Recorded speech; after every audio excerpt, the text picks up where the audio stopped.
Welcome to McPlum, simple solutions served daily.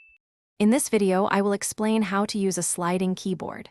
Sliding keyboards, also known as swipe or glide typing, let you type by simply dragging your finger across the letters without lifting it.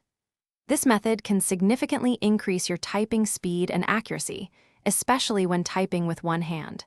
It's a fantastic feature for quick messages and notes on the go. To begin, simply place your finger on the first letter of a word and smoothly glide it across the keyboard, touching each letter in sequence.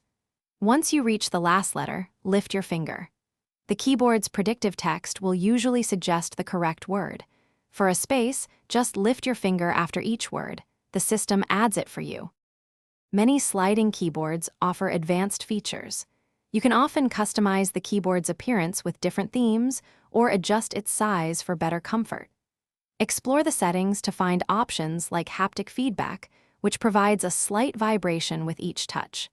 Adding frequently used words to your personal dictionary can also greatly improve accuracy and speed. If you encounter issues, first check for updates to your keyboard application. Sometimes, a simple restart of your device can resolve minor glitches. Remember, practice makes perfect. The more you use the sliding keyboard, the more intuitive and faster your typing will become. Keeping your screen clean also ensures precise finger tracking for the best experience. Thanks for watching. Stay juicy and subscribe.